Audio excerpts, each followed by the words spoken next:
Bismillahirrahmanirrahim. Assalamualaikum warahmatullahi wabarakatuh. Selamat pagi mahasiswaku semua, mahasiswa administrasi rumah sakit semester 2 ya. Pada kesempatan kali ini kita akan masuk pada pertemuan terakhir ya, pertemuan ke-14 ya. Kita akan masuk pada bab 9, yaitu tentang pengantar teori graf ya. Pengantar teori graf dan aplikasinya pada bidang ilmu administrasi rumah sakit. Oke, kita tahu ya, teori graf ini merupakan salah satu cabang ilmu dari matematika ya, dari matematika yang penerapannya sangat banyak, sangat luas. Apakah itu di bidang sosial, bidang ekonomi, dan bidang lainnya ya. Jadi penerapannya sangat banyak. Oke, dalam bidang administrasi rumah sakit seperti apa ya?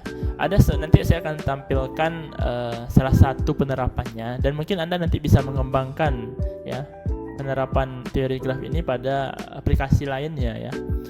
Untuk saat ini saya akan coba menjelaskan terlebih dahulu apa sih itu teori graf ya, apa itu graf, dan bagaimana nanti penerapannya. Saya akan coba jelaskan secara singkat ya dan jelas. Nanti jika ada pertanyaan nanti silakan nanti ditanyakan saja.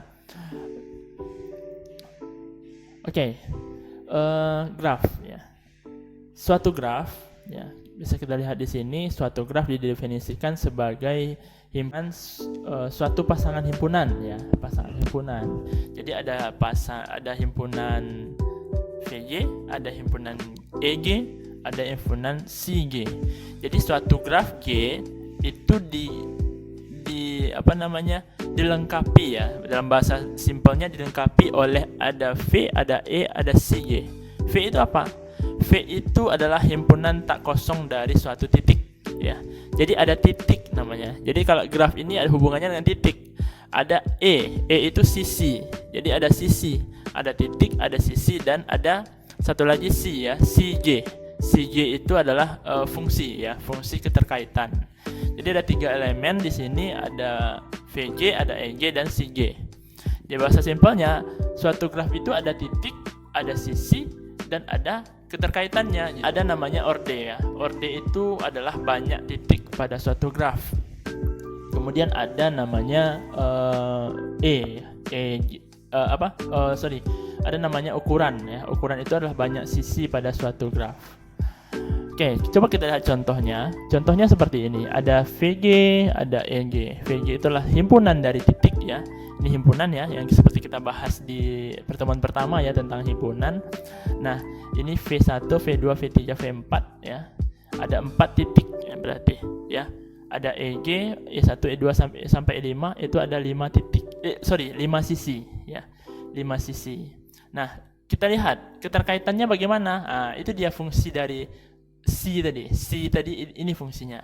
Jadi keterkaitannya bagaimana ya? Keterkaitannya begini ya. EG itu adalah sebuah sisi yang terkait dengan V1 dan V4 gitu. Sisi E4 ini enggak terkait dengan yang lain, dengan titik V2 atau dengan titik V3.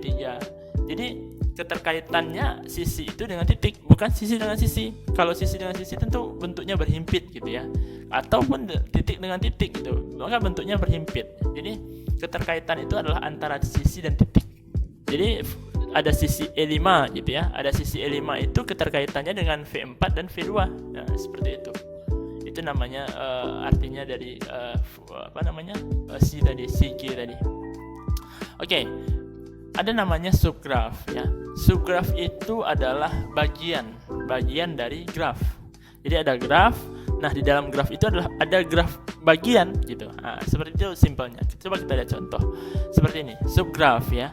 Kita lihat gambar ini, gambar di bawah ini ada Ini ya, kita lihat gambar ini ada gambar A dan gambar B ya. Gambar B ini adalah H ya, subgraf H, dan yang A ini adalah subgraf G. Jadi subgraf H ini dikatakan adalah subgraf dari G ya. Subgraf. Jadi kenapa subgraf? Karena ada bagian dari G pada H gitu. Apa H? Nah, V2, V4, V3 ada 3 titik ya, ada 2 sisi ya, dimana keterkaitannya sama dengan graf G ya. Bentuk keterkaitan antara 3 di subgraf H ini sama dengan graf G, maka H ini dikatakan dengan subgraf dari G. Nah, seperti itu ya. Oke, ini subgraf. Kemudian kita juga bisa lihat subgraf pembangun ya. Subgraf pembangun ini adalah bedanya dengan subgraf biasa adalah subgraf pembangun itu jumlah titik ya, jumlah titiknya sama ya. Jumlah titik antara graf dengan subgrafnya itu sama. Jadi ada 4 titik di sini ya pada graf G ya. Kita lihat ada V1, V2, V3, V4. Dan pada graf S ya yang dikatakan dengan subgraf pembangun ya, itu ada 4 titik juga. Ada V1, V2, V3, V4. Ya, jadi subgraf pembangun graf S ini adalah subgraf pembangun dari G. Bedanya dengan subgraf biasa adalah subgraf pembangun ini jumlah titiknya harus sama ya. Sementara di subgraf biasa jumlah titiknya boleh beda gitu. Seperti kita lihat contoh yang sebelumnya tadi, itu ada 3 titik pada subgraf H ya. Sementara di graf G-nya ada 4 titik gitu ya. Nah, subgraf pembangun adalah pertama dia subgraf dulu ya, subgraf dulu. Ada yang penting dia subgraf. Apakah betul ini subgraf dari G gitu ya? Apakah betul S ini adalah subgraf dari G? Betul. Kenapa? Karena titik V1 sama, keterkaitannya sama semuanya. Oke. Nah, tetapi kita lihat bahwa di subgraf pembangun ini ada ketentuan tambahan, yaitu jumlah titiknya sama gitu antara graf G dengan graf S. Maka graf S ini dikatakan dengan subgraf pembangun dari G, seperti itu. Gampangnya seperti itu ya. Oke, lanjut, namanya ketetanggaan ya. Ada pula tetangga ya di sini. Jadi ketetanggaan ini adalah seperti ini ya. Jadi ada titik yang bertetangga, seperti itu. Maksudnya apa coba? Maksudnya adalah ada titik yang dihubungkan oleh sebuah sisi. Ada dua buah titik ya. Yang namanya tetangga itu antara satu dengan satu ya. Jadi ada 2 buah titik yang dihubungkan oleh suatu sisi ya. Kalau dihubungkan dengan sebuah sisi berarti dia bertetangga, seperti itu. Nah, jadi seperti contoh tadi ya. Nah, seperti ini ada V1, ini contoh graf ya, graf G lagi. Ada berapa titik ini? Ada V1, V2, V3, V4 sampai V7. Ya. Ini graf juga gitu ya. Graf juga gitu. Ya. Tapi ada sisi yang tidak terkait ya. Nah, ada titik yang tidak terkait dengan sisi, yaitu titik V7, tidak punya kaitan dengan sisi dia ya. Jadi ini graf juga ya. Cuma kita lihat ya. V1 ini bertetangga dengan V2 ya. Artinya dia dihubungkan oleh suatu sisi E1. Begitu yang lainnya. Jadi yang paling banyak punya tetangga di sini siapa? Adalah V4 ya. V4 itu punya 4 tetangga. Ya. Yang lainnya hanya ada 2 ya, 2 tetangganya. V5 ini ada 3 tetangga ya. V3 ini ada 2 tetangga, V6 ini ada 2 tetangga, dan V7 tidak punya tetangga ya. Ini tidak bertetangga dengan titik-titik lainnya. Nah, itu V7. Nah, kemudian keterhubungan. Ada namanya graf terhubung, ada namanya graf tidak terhubung. Nah, kalau kita lihat contoh yang tadi, itu namanya graf tidak terhubung. Kenapa? Karena ada titik yang tidak terhubung dengan yang lainnya gitu. Ya, seperti yang kita lihat tadi, seperti ini ya. Contohnya di graf G ini ada yang A, yang B ya. Yang A ini adalah graf terhubung. Kenapa? Karena semua titiknya itu dihubungkan oleh sisi ya. Sementara yang B itu bukan graf tidak terhubung, karena ya tidak terhubung gitu, karena ada di yang satu itu dia ada 3 titik, yang satu lagi 3 titik, tapi dia tidak terhubung ya. Itu graf tidak terhubung. Sama dengan contoh yang tadi, yang ketetanggaan tadi, yang graf G ini bukan graf terhubung. Kenapa? Karena ada titik V7 yang tidak terhubung dengan titik-titik lainnya. Ya, oke, kita lanjut ya. Nah, seperti ini ya.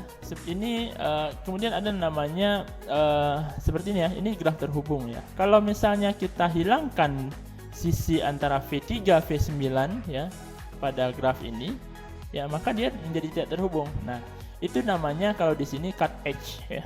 Cut edge itu adalah sisi yang menyebabkan suatu graf tidak terhubung. Ketika kita hilangkan satu sisi ya, maka dia menyebabkan graf itu tidak terhubung. Graf mana kira-kira? Kalau pada G ini, sisi mana kira-kira yang kita hilangkan? Ketika kita hilangkan, maka dia tidak terhubung, yaitu sisi V3 V9 ya. Maka sisi V3 V9 ini dinamakan cut edge. Ya, satu lagi ini V6 V7. V6 V7 itu juga cut edge. Karena kalau kita hilangkan sisi V6 V7 ini, maka dia akan tidak terhubung gitu ya. Oke. Selanjutnya lintasan ya. Lintasan adalah seperti ini ya. Nah, kita lihat dulu sebelumnya ada namanya jalan ya. Jalan itu adalah dari V0, E1, V1, E2 dan seterusnya. Jadi itu namanya jalan ya. Itu ada jalur ya. Jalur adalah jika setiap sisi dilewati, maka pada suatu jalan berbeda, maka jalan tersebut dinamakan jalur gitu ya. Jadi kalau misalnya ada suatu graf ya, maka dilewati titik-titiknya semua, sisi-sisinya semua, maka itu dinamakan dengan jalur. Lintasan ya, lintasan ini beda lagi ya.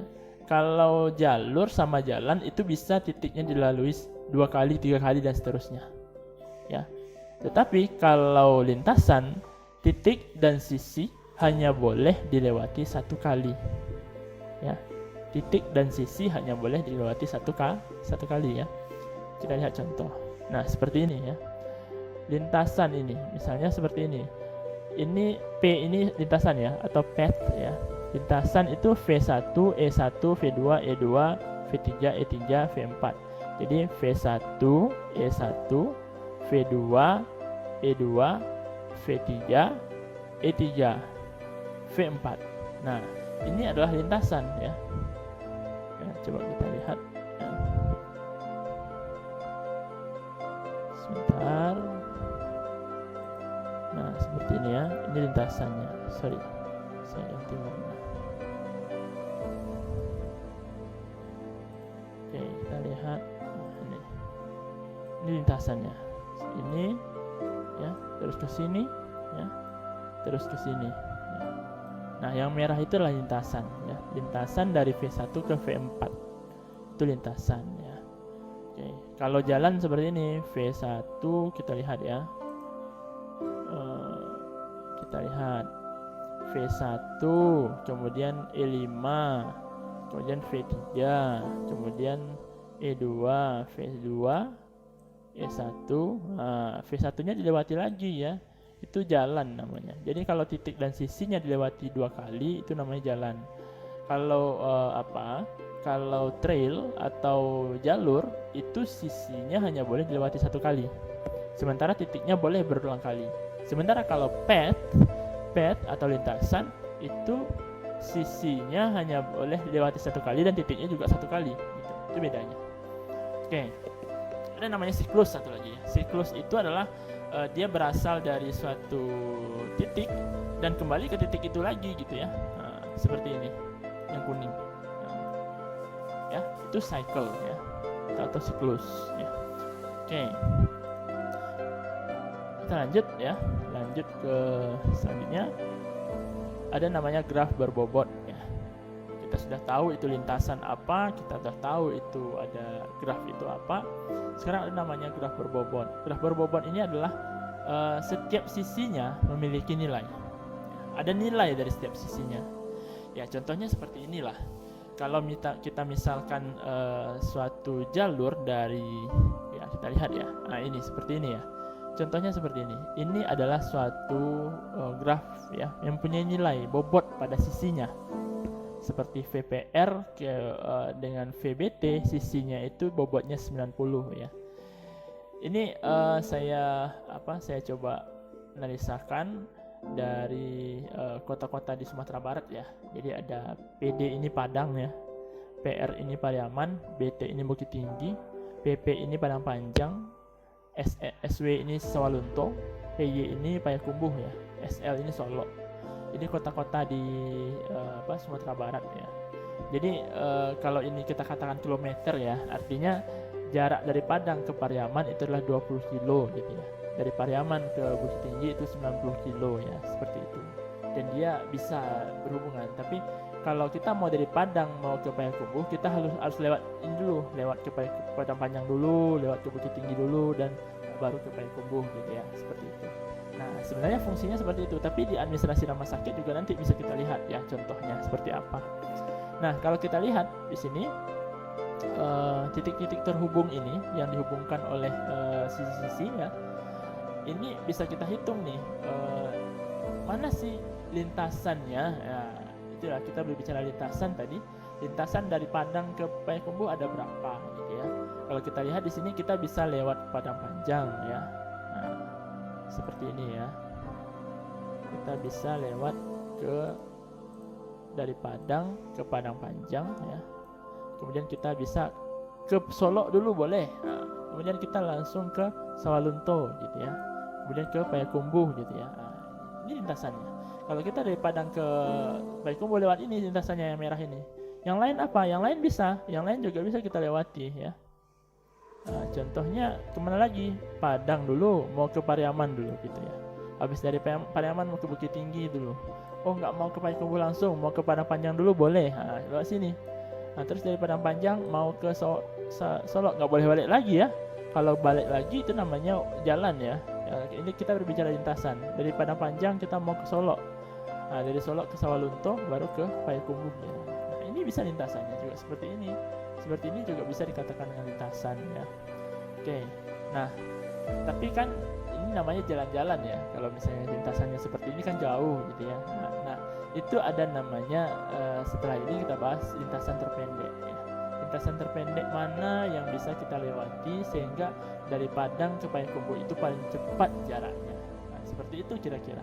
Udah paham ya sekarang ya? Oke. Kita lihat selanjutnya.